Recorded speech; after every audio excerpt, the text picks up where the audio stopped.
Thank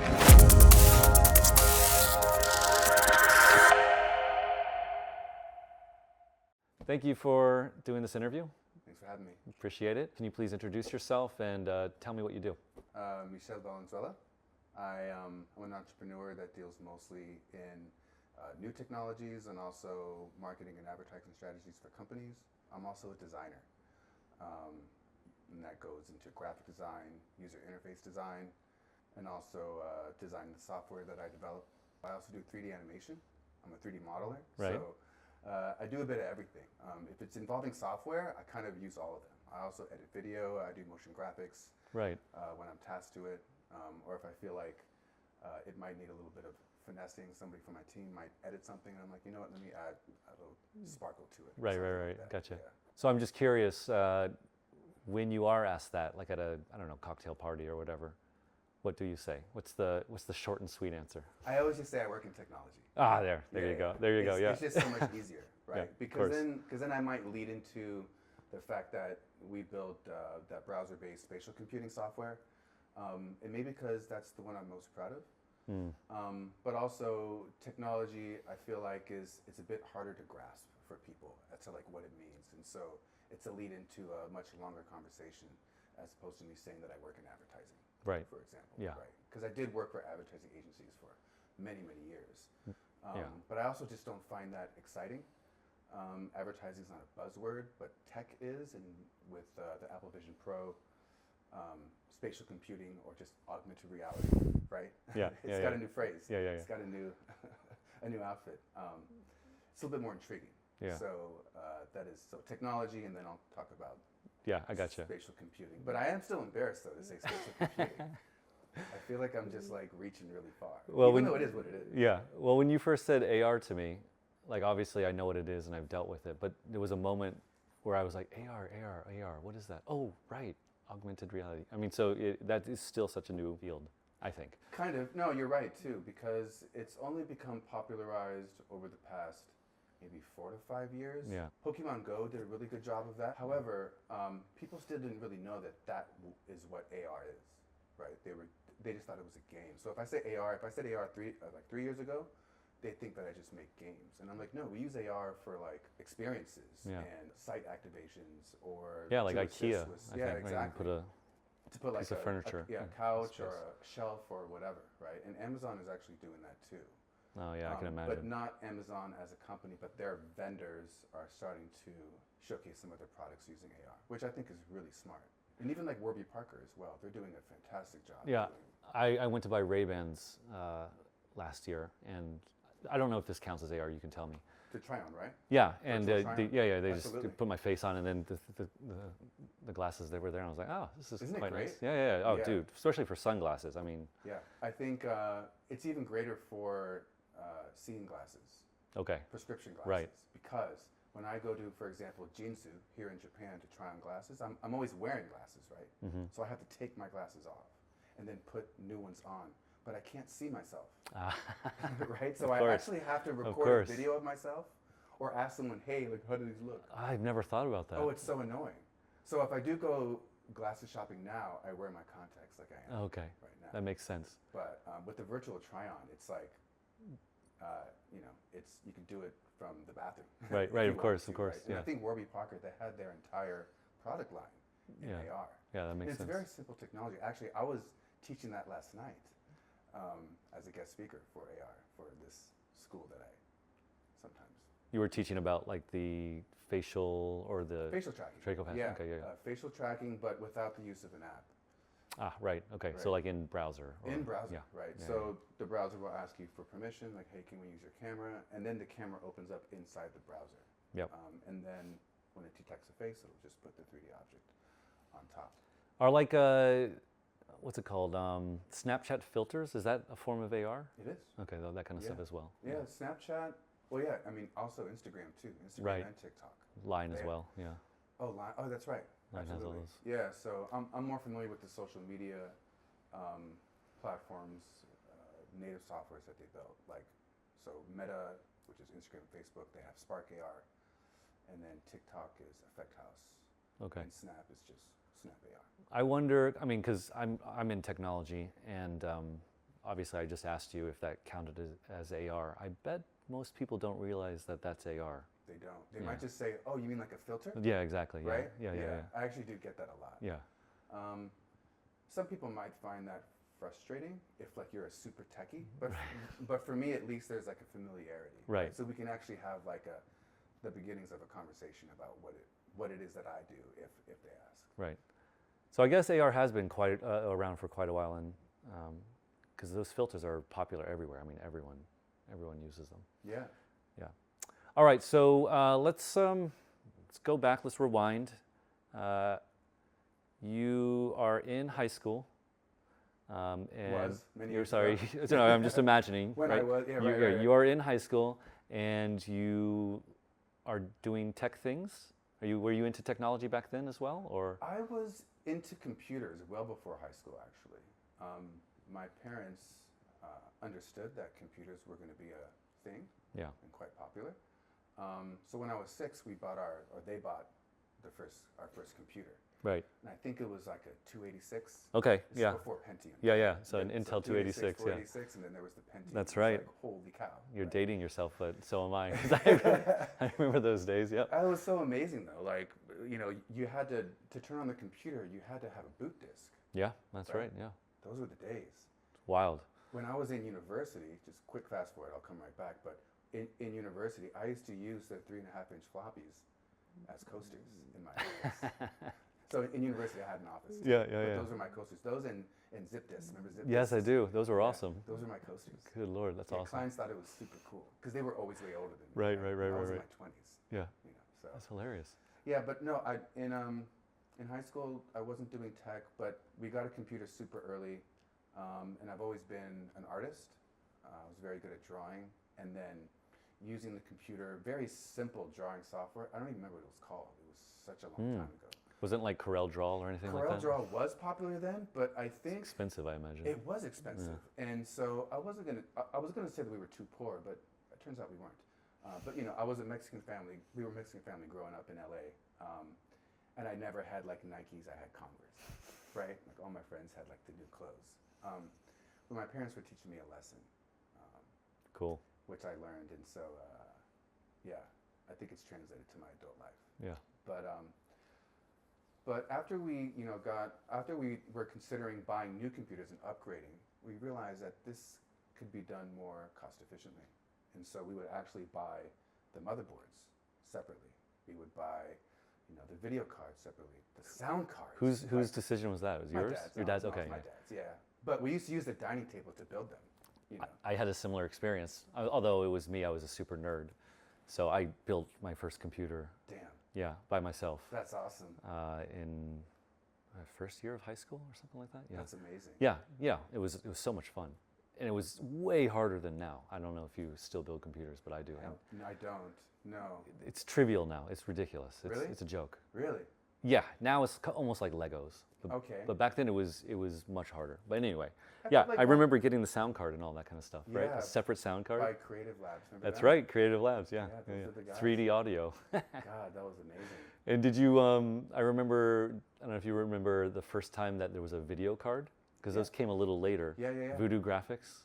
Oh my God. Holy cow. That's a blast from the past. Wow. Oh my God. You almost forget these things. Right. You remember playing like I don't know if you played like Quake or Doom, with Voodoo Graphics 3D card. 3D. Yeah. Yeah, those were good. Blew my mind. Those are still amazing. I think even the newer consoles they did remakes of Doom. Yep. They were very good. Still very good. All right. So you and your family were into computers and stuff. Did you code at all during this time, or? I started coding when I was in high school. That was. Why did you start? I was really interested because somehow I founded GeoCities. Oh wow, GeoCities! Right, GeoCities, which years later was purchased by Yahoo. But GeoCities, you could have your own page, right. And the way that you would make pictures display on your page was by using HTML. Right. And I didn't know what the hell that was, but I don't know if I had a book or there was something online. Online it was nowhere near what it is today. Right. That's where I started coding, and then I don't even know if I could consider it coding back then, because really you're just doing an image ref and like Ahrefs. So like there's nothing crazy about it. I wasn't doing any like intricate CSS either at the time. Like Yeah, I was 14 years old. I didn't know what the hell Was I was doing. CSS even big back then? I don't think can't so. remember. No, Yeah, like and if there was style sheets, it was all inline. yeah. And every now and then you still have to do inline, depending on. Anyway, that's a second. So you got started on GeoCities. GeoCities, yeah, it was GeoCities, and That's that was awesome. all as we talked about earlier. It was all in a dial-up connection, Right, with AOL. right. You got mail. Yeah, yeah, yeah. I remember that. That modem sound, it makes me feel good. Yeah, That, that dial-in still feels really good to me. I still remember like the sinking sensation though, like for example, if I picked up the phone Yeah. and I heard that noise, and that meant my dad was on the computer. Sure. Or And then someone like, in the house, right? and then like 5 seconds later, I'd hear a David. I'm like, Yep. oh god. Or you hear like a God damn it. Yes, exactly. Yeah, it sounded like oh. Yeah, I mean, yeah, and that was I had a similar sensation, if not even greater, because the first website that I ever uploaded was through a dial-up connection. In fact, at the time when I was building that website for my very first client, when I was 17 years old, I didn't really know what I was doing. In fact, I took the meeting only because someone knew me and said that he thought that I could do it. So Wow. I took this meeting. So I can see you've kind of always had that entrepreneurial bug or Kind of. trait. It Yeah, sounds like kind of, because I would yeah. have been a coward. I would have been like, yeah, do it. Yeah, Sorry. but you build computers by yourself in your Yeah, own room. but I think there's like a from the entrepreneurs that I've met and talked to, there's that kind of. I just couldn't imagine doing that when I was 17. I think that's awesome that you did, but you got like this little spark there. I don't know what it was. Well, I think you still have it. I mean, Oh, I do. Yeah. I'm constantly overselling myself. well, I think that's the least charitable interpretation of it. I think like the overall idea is that if I've seen it done before, then I can absolutely do it myself. Yeah. And it's as simple as that. Yeah. And so that was kind of the attitude that I walked into this meeting.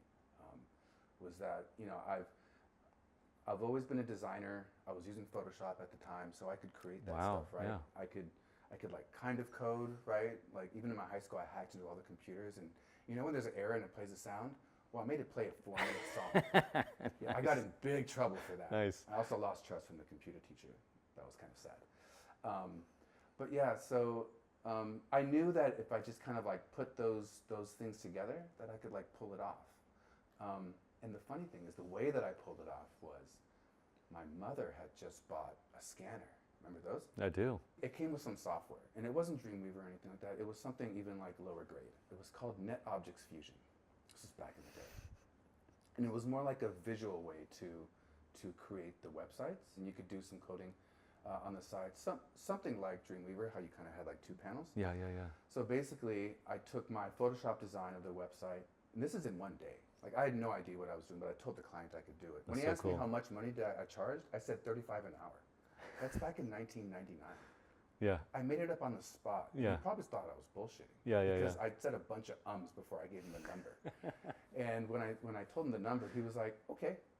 And in my head, I went, holy shit. Yeah. Minimum wage, I guess, back then was like $5, $6 maybe. I don't know. Something like that, I I imagine. don't know. Yeah, like if you were getting paid, it could have been something like that, maybe $8. Yeah, I have maybe no $8. idea. Yeah, But then within a day, I figured out how to actually translate the designs to an HTML format and then upload it over dial-up. And so the first time I uploaded it, somebody did pick up the phone, or someone called. I don't know, but the connection was interrupted. So I had to start all over, and had to do it overnight. Oh wow. Because I didn't know how to, at the time, I didn't know how to like optimize images. Right, you couldn't compress them or. Yeah, there was no like safer web, Yeah, or yeah, like yeah. there weren't any like WebP files or anything like that. Not yet, right? So the files were pretty heavy, but back then with the connections being slow, like latency was just normal. Yeah, Right, of course, like, everyone was Everybody was slow. slow, and you expected it. Right. Yeah. So there was a lot more patience back then, I think, because it was so brand new.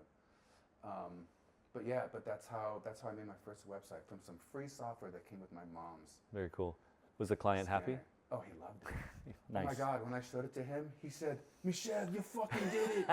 You fucking did it. I'm 17 years old, right? Like, Yeah. and this is it was a contractor. He built homes in Los Oh, Angeles. cool. And he had excellent photos, and that's probably what made the website look so good. Man, if a contractor was in that early, then he obviously had some forward-thinking vision himself, right? Yeah, and he was doing pretty well for himself too. And a lot of his clients were celebrities in the hills of like Beverly Hills and Bel Air.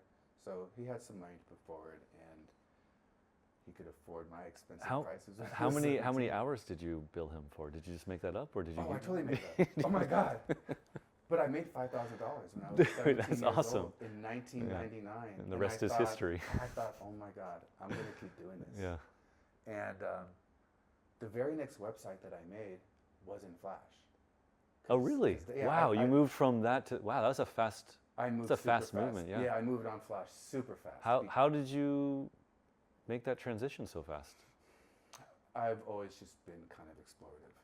But how did you get introduced to Flash from like free software, like, you know, do you remember? I don't, but I think somebody gave me Photoshop. Just gave me the CD at the time, and I installed it, and it worked, Yeah, right? Like yeah. It was much easier to, I shouldn't use the word pirate, but. You know what? I've heard this theory. I heard this theory like 20 years ago, by the way. So it's an enduring theory, I think, which is Photoshop and some of these other companies made their software easily piratable because all these kids and everything, including, you know, me, you could get it easily and then just like put in a derp. Yeah. And then you used it. And so then when you became a professional and you would ask like, oh no, we got to use Photoshop, Yes. right? That could have been the play the whole time. I think it was, honestly, because then when they would charge the license, it would be like something ridiculous, like $5,000-$10,000 a seat, something like that, back right? then it was crazy expensive. Yeah, It's cheap now. It's yeah, lovely. yeah, exactly. Now it's cheap now because there's a lot more competition and SaaS kind of stuff. But I think that might be what they were actually doing, but who knows? Well, that would have been very strategic of them. Yeah. But back then, so this was before Adobe owned Flash, right? It was still Macromedia back then. Right. So I think I started with Flash 3 or Flash 4. And someone gave it to you, or someone put you on it? I think somebody gave it to me. Someone gave me a CD. And I was always interested in animation. Of course, like from Disney and even like Toy Story was starting maybe around that time as well, or maybe it was a little bit later. That was around when I changed majors from architecture to media arts, doing 3D stuff. But In university? What's that? Yeah. Okay. Yeah. But timeline animation, web animation. Do you remember a website called Too Advanced? Too Advanced? Yeah. No. It was a number 2 in Advanced. I don't. Oh my God. It still holds up. I'm going to have to look it up. But it's still around? Yeah, okay. I think they're even doing a refresh. I saw an announcement on LinkedIn, and I got like super excited. Yeah. Like a super fanboy. Yeah. Because it was that monumental back then. But seeing websites like that, I knew that I could design something cool like that. And I always kind of had this, like a good sense for motion design, just kind of naturally for some reason. Maybe it's because I'm Latino. I have no idea. But yeah, and it's so funny too because in my career of doing Flash work, I started moving away from the animation aspect of Flash and more into the coding part. Yeah, I found that fascinating. I didn't know that. I didn't know that there was the coding, what's it called, capacity was there so much in Flash. Oh my gosh, yeah. Oh, it was. Yeah, you could get heavy into the code for Flash if you were developing like a full-on website. When we did Verizon Wireless's website, when they first introduced the Android phone into the U.S. market, oh my God, the lines of code for that was huge. And I did all the advertising and the designs for all their ads. We'll get there in a second. Yeah, so your second client, you did a Flash website for them. Yeah. With a Flash intro. Okay, right. So I gotcha. Flash intros were like a thing back Yeah, I then, remember that. which is kind of like a trailer, basically, before That's we right. got into the site. Yeah. Back then, I used to charge $100 an hour for Flash. Good Lord. in like 2000, in 2001. university, you're in university. So you're still going to school, and then Yes, you're also on this yes, like I a was still side going to side school. job. Yeah, well, side Side whatever you whatever call it is, yeah. Because I didn't really have a job Right. at the time. I was just making these websites for people, Right. in like a freelance sense. How are you getting? It was just like word of mouth or referrals. Yeah, it was all word of mouth because nobody. Like now, websites are so easy, right? You have Wix, you have Squarespace, you have WordPress, you have Shopify, you have all these things that people know about that they can kind of do themselves. Or hire somebody on Fiverr to put up Right? some. Yeah, there was none of Five-minute that thing, back then. yeah. There weren't that many people that, like, if you ask someone now, hey, do you know someone who can make a website? You definitely have one person you can recommend, right? Yeah. Back then, shit, nobody knew at all. Yeah, So it was yeah. always client referral. Like when someone saw their website, they thought, oh my God, I need a website too. What's a website? So you get emails. Yeah, I would get an email or like a phone call randomly. And Wow, I phone had call. I had to make business cards, and when I was a kid, handing Very out my cool. Yeah, it was. I was working professionally before university. And I'm assuming your classmates were not doing this level of like side gigs and stuff. Right? No, I only started meeting people similar to myself in terms of like being entrepreneurial and building sites or doing like creative work until I changed schools, until I changed majors. When I went to, it was a computer art school, so I went to the Art Institute in Los Angeles. Everybody there was like a designer, or some people were there for their web development program. There was even a Flash class at the university that I was a TA for, and I didn't even have to go to class. Right. The teacher would ask me questions. Right. Yeah. And like even like on like our smoke breaks, he would ask me. He said, "Oh, you don't have to come today." I'm like, "Oh, okay. I'm just gonna go to my office then." Yeah. Because I moved my office from downtown LA. So I had an office also when I was 18, 19 years old in downtown. Downtown's kind of cool now. It's still very dangerous, but back then it was even more dangerous and very uncool. Right. So rent was not expensive. No, it was very cheap. And I was in this sweet spot between the financial district and the diamond district. So I had a lot of jewelry clients. Oh my goodness. Yeah. Some like diamond and jewelry clients. And there were so many of them. A lot of designers mostly. Just like people trying to make their own brands. And then some financial clients as well. But yeah, so it wasn't until then when some of my friends were actually building websites also. But then when they saw what I was doing, they were like, oh wait, I should team up with this guy. Because I had an office like right by the school. So I moved from downtown to Santa Monica. And I just kept getting projects. And I was like, hey, let's do this one together. And they're like, well, how much do you pay? I'm like, you're going to get $3,000 off of this. They were like, what? And I was like, yeah, is that okay? They're like, that's amazing. And Yeah, so it is amazing. I kind of showed them like how valuable they really are. Yeah. And how much power that they have, especially with how things were progressing. We did everything from websites to design to events to programming DVDs when DVD Studio Pro was a thing. What do you mean events? We did these like video displays for a Nike soccer event. It was called Joga Bonita. This was in Venice Beach. My God, what year was that? I don't remember, but it was in collaboration with another agency. And this is through Flash, or is this some kind of just animation? This was in video. So we were using After Effects. Okay. And back then we were editing in Final Cut. Wow. When Final Cut was good.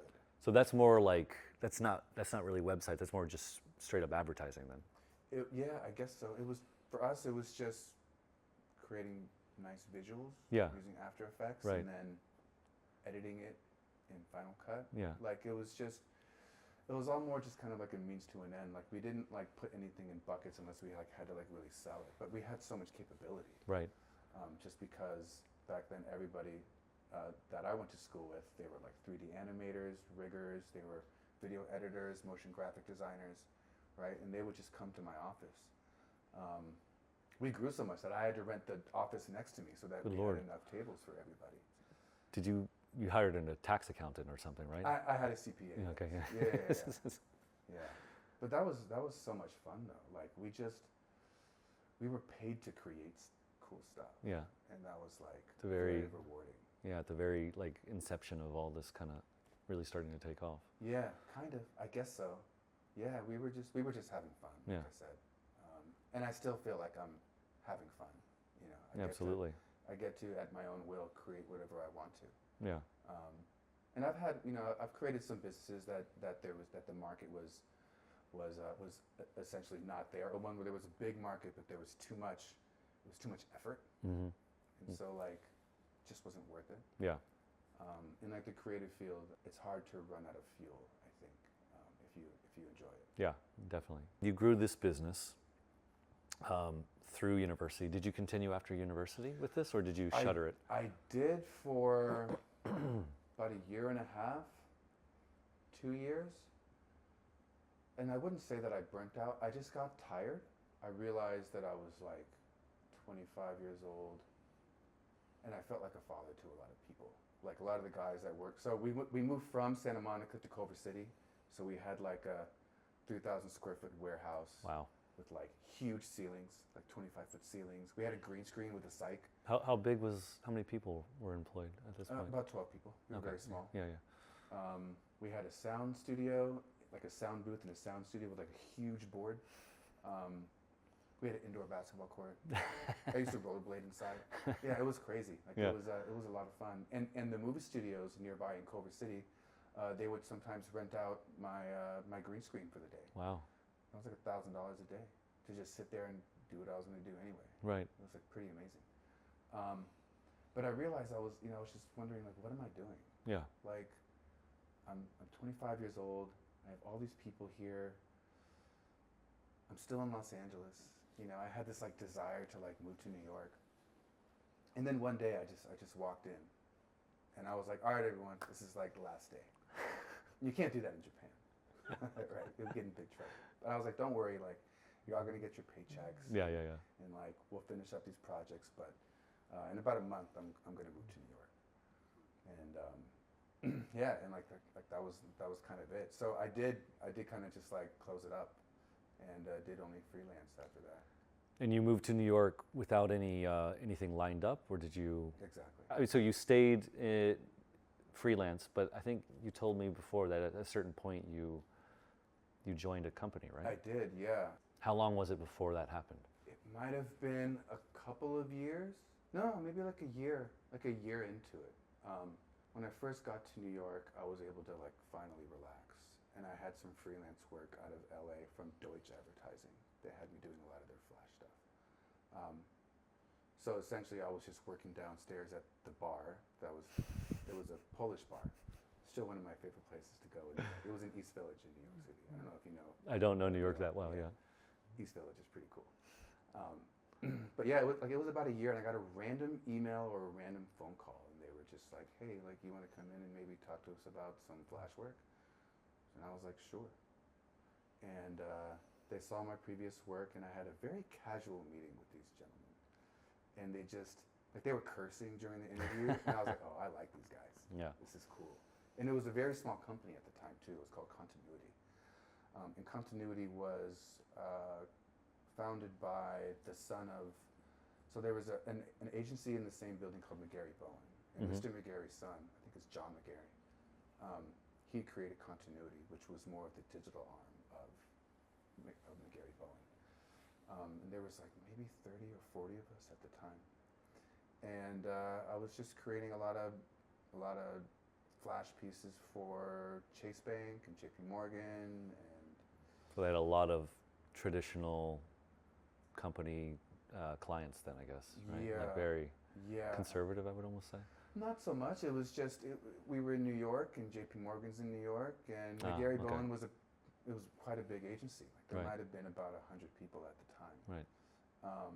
So just when digital advertising was becoming more popular, with Google Ads, and even back then it was called something else, DoubleClick.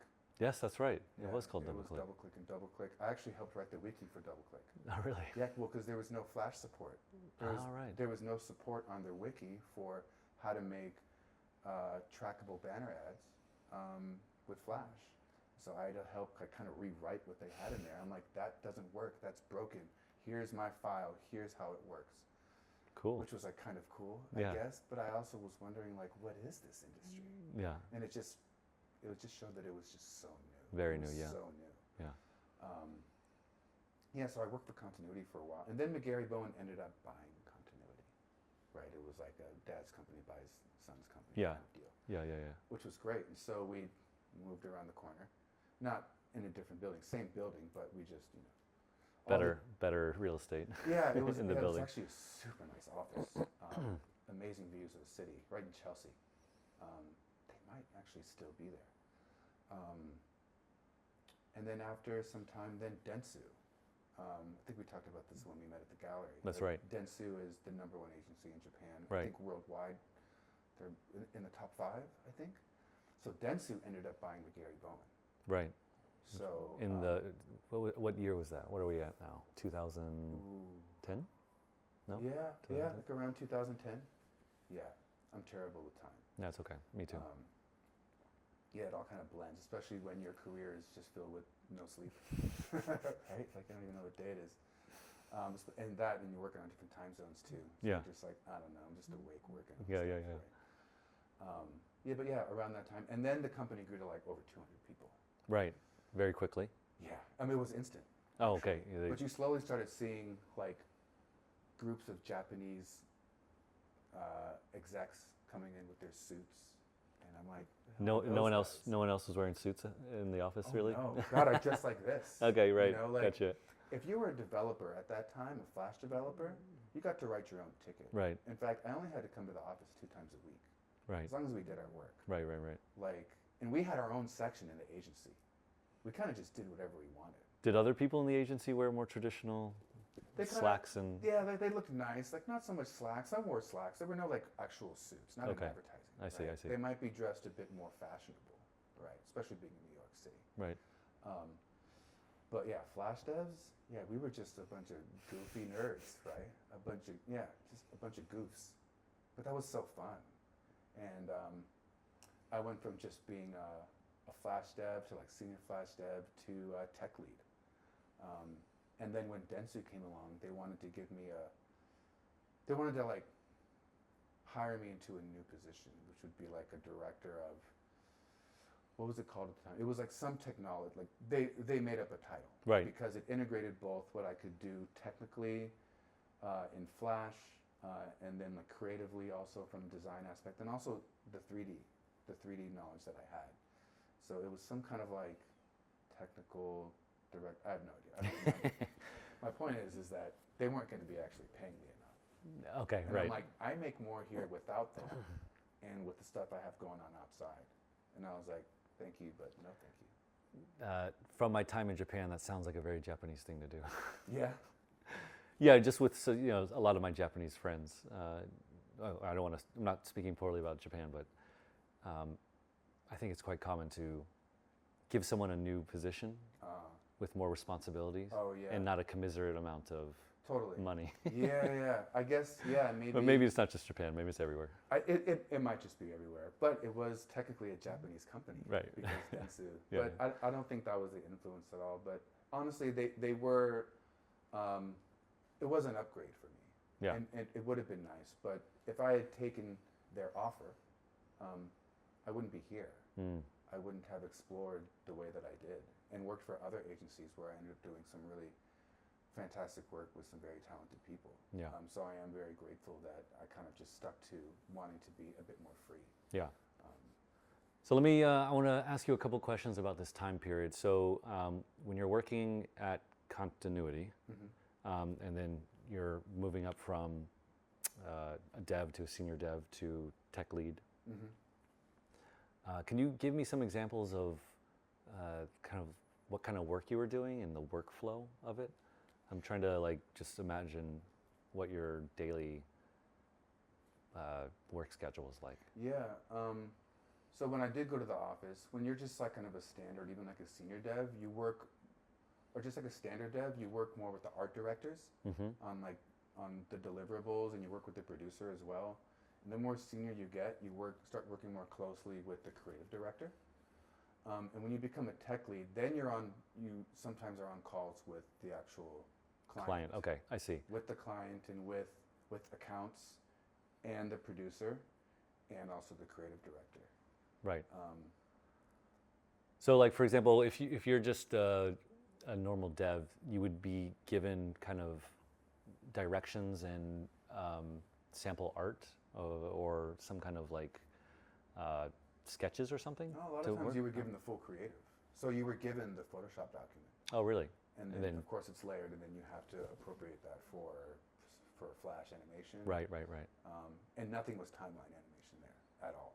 Okay. I learned that very quickly. Right. Because I was still doing a lot of timeline animation at the time, and they're like, "Oh no, we don't do that here." And I was like, "What do you mean?" It was all code based, everything. Right. Yeah, there was like nothing in the timeline. There was just. And what's the reason for doing code based versus? Because it was modular. Okay. Yeah, because you could do all the animation through code. You could edit timing. You could call upon different functions that might have animations with inside of that. It was just. It just made development a lot easier, especially if you handed it off to somebody else. I see. It was just they didn't have to like figure out how you built your file. If it was just all in the code, like everything was very straightforward. Right. And resizing also was a lot easier. So if you built a 300 by 250, doing it in that size, Yeah. just took very, very minimal adjustment all within the code. So having to resize everything and scale each keyframe, like this it didn't make any sense. Right. So yeah, you were given a task, you were given the Photoshop documents, but then the higher you get, the more conversations you have with the creative director, what he's envisioning, what the client expects. And then tech lead, you're also working with other developers. So by the time you're at tech lead, you're kind of in the creative mix more. Yes. Creative and higher development. Yeah. And then talking with the client sometimes too. More stressful? I don't really feel stressed the way most people do. It might be. It might be considered more stressful. I know I'm stressed out when I start losing hair. There's this thing called male pattern baldness. Yeah, that right. I found out about. Yeah. My hairstylist back in LA told me that I was balding in spots, and I was like, "What the hell are you talking about?" And it turns out it's caused by stress. Right. So I never ever like really feel stress, but my body reacts. Oh, that's how I know when I'm stressed out. When I Interesting. start getting like bald spots. Right. That's the only way. And Interesting. maybe it's because I'm from LA and from California, and so we're a very chill type of people. And maybe the way that we relax out there is a bit different than most people, if you catch my drift. Yeah, I got it. So there was a lot of that going on too.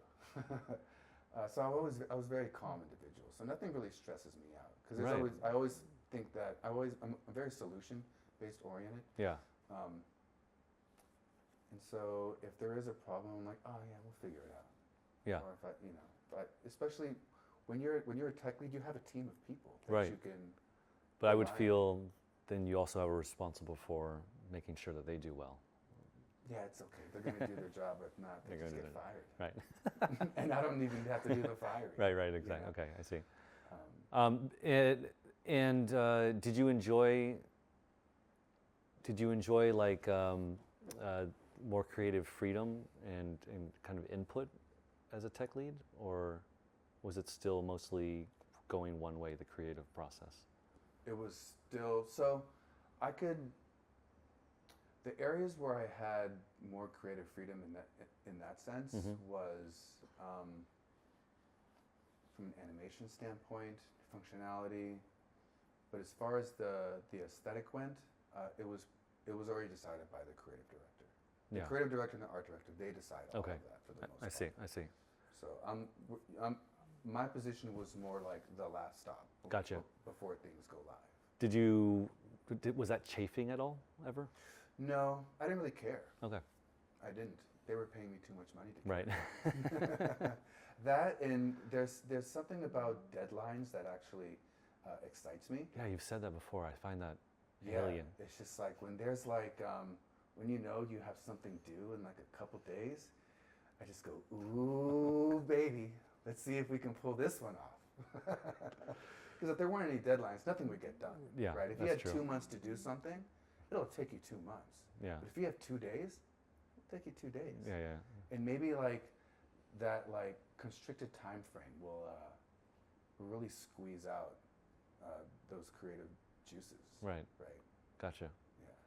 All right. Well, this has been going on for quite a while now. So. Oh yeah. Okay. No. I don't want to. You know, it's. I think it's. Interviews are kind of an intense process, so I don't want to. Okay. I'm good. Okay. I All right. I actually feel like we're just talking. So. No. Yeah. I mean, definitely. And I wanted to get to things, some other things after that. Yeah. But this is not going to be on the thing. Okay. Yeah, I figured. I was thinking of maybe doing a part 1, part 2.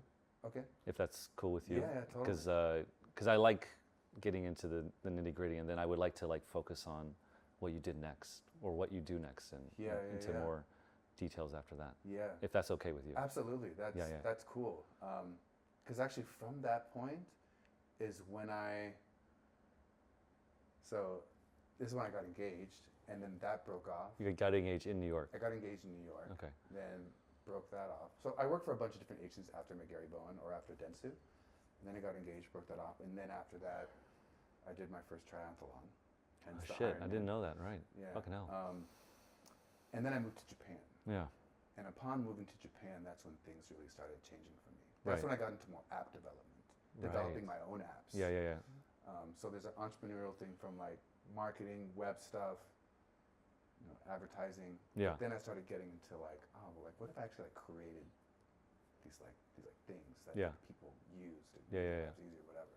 Exactly. Yeah. Which like really changed my career actually in the way that I think about what fulfills me. Yeah. Cool. So I'm going to ask you a couple more questions just about this New York time, and then we can call it a day. Cool.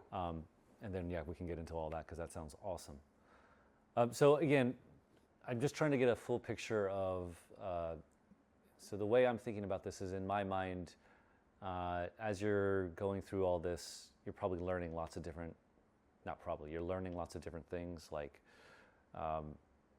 You're learning how to have a team.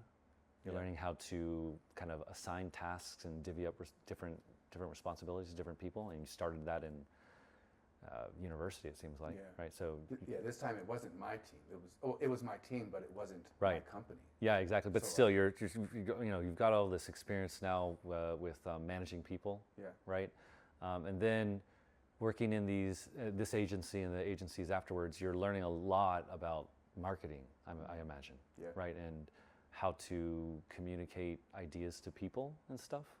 I was wondering if you could tell me a little bit about that, like some of the things you learned about marketing. Like, were there any like big aha moments or anything that you look back and think, oh yeah, this is where I learned how to do this kind of aspect of marketing or advertising? Yeah, I think it's twofold, if not threefold.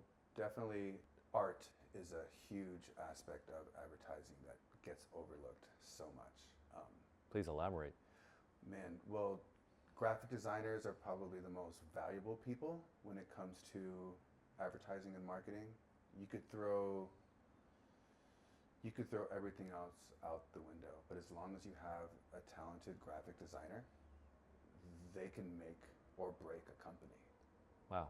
Yeah, they are the geniuses behind what resonates with people visually, and at their core, they are just true artists that use a computer to execute. And so a lot of times, their value in terms of like what their billable might be or like what their role is within projects is often overshadowed by like execs or producers or whatever. But art is I mean, from your pants to your watch, my bracelet, everything is designed by an artist. Yeah. And so that was, and that also translates to like product photography or if you're working in fashion, like what does that photo look like of a particular outfit? They're not just snapping a photo. Like, it is absolutely artistic. Yeah. and it has to look beautiful. Everything has to look beautiful, feel beautiful, from the colors to the font, the placement of the font. In some ways, it's scientific, but it's really just an art. There's a science to the art, and you just know intrinsically when things just don't make sense, and that can also show in performance when you're talking about digital marketing and advertising. When you're running ads on Google or on Facebook, if it's ugly, people aren't going to trust your brand, right? They only trust brands that they feel something emotional about, and that can be through the message, but mostly it's through the visual. Right. So having great design is super important, and I learned that in working with some very, very talented creative directors and graphic designers. I wish I could design like that. I'm a pretty good designer, but I'll never be like as brilliant as the people that are just focused on that. I'm almost envious sometimes. Right. Maybe another lifetime or something. But. So how does that process work? Like the creative director would be like, okay, we need, I'm just going to make it up an example. We need our logo, or we need to show a person walking or something like that. They give that to the graphics designer, and then, I mean, so what do they? A lot of times the creative director, they do a lot of the design. Oh, really? Yeah, Wow. Still. And they might even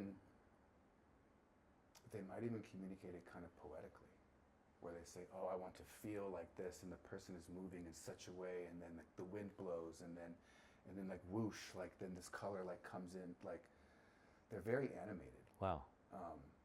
And you have to be, right? Especially if it's just like a static advertisement. Yeah. Like how do you evoke all that movement and emotion through something that is stationary? So it really takes an artist, a genius artist, to pull that off well. And I'm very fortunate to have witnessed that and kind of aspire to do that for my own projects and client projects as well. Cool. Do you sometimes see advertising where you just kind of shake your head and you're like, they're graphics designers, or just not there yet? Yes, not actually, not up to snuff. Yes, that, or I just might ignore it. Oh, really? Oh, right, of course. Yeah. I might ignore it, which means it had no impact. Yeah. Whereas when you see something beautiful, it's much looking like a beautiful woman on the street. Yeah. If Definitely. she's striking, your heart's gonna stop, right? And design is the same way. Artwork is this. Paintings can do the same. Music does it absolutely, right? Yeah. When something just hits you. That's what art does, and it hits you. It affects you so naturally. You can't figure out what it is, but you might end up buying that product because of how it affected you. Right. So the not so good design just might not even hit my radar. I might just like be like, no. Yeah, I understand. So you said twofold or threefold. Is there? So Yeah, number one with the so bullet, design, graphic design. First one's the design, the art, and the second one is just understanding. And this is maybe the not so fun side, but just like media buying. Right? Sorry, media buying. Media buying. Okay. Right, like where the placement's going to go. Right. And that's just kind of understanding the data behind the brands or the company's audience, right? Who are we targeting? And so, like, if you're in Japan, for example, and you're targeting older people, you're definitely not going to be on TikTok. Of course. You're not Yeah, gonna of course. I see. You might even advertise on Yahoo because it's still a powerful platform here, and you're going to be focused more on Twitter. Then you might put more money on Twitter than you put towards Facebook, for example, or maybe Instagram. Maybe more Facebook, less Instagram, more Twitter, and some Yahoo and zero TikTok, right? Depending on your demographic. So understanding like where you're going to be putting your clients' ad dollars is super important, and it's a big part of strategy. Right. And that also will define what type of creative you have to come out with, right? Right. What dimensions, what durations, static, animated video. Are you going to leverage filters? Are you going to try to do something really fun or engaging that's interactive? But that's also fun there too, because you do get to be creative, but where it's going to go, you have to be very matter of fact about it, and it's all data driven, or at least it should be. Yeah. You should never just like be like, oh, I think this might work. So data driven means then you would test it first and then look at the data, or you would rely on Client's data. Okay. The I see. client data. Okay. You would want to know who their current audience is, and if they want to maybe, try to reach another audience. It's like, okay, if you want to reach that audience, then we got to run these videos on TikTok or something. Gotcha. Or, you know what I mean? Yeah, I do. Yeah, cool. Yeah, that's that part. Yeah, maybe those are the two biggest things that I learned. Maybe the third thing is don't take it all so seriously. just try to make beauty. And if you're basing everything on data as far as the media buys and the placements, and you have a great team of designers and they really enjoy just making dope shit. Yeah, awesome. Then it's gonna work out, I think. So Yeah, very cool. just try to have fun. Very, very cool. So we've gone for almost an hour. We're gonna continue with part 2. You've kindly accepted that, so More than happy to. yeah, we'll move into what you did after New York, and just as a little teaser, it involves where we are now, Japan, That's right. and eventually how I met him. So look forward to it a lot, and I can't wait to hear in detail everything that you've been doing here. Likewise. Thank you. Thank you, man. Yep.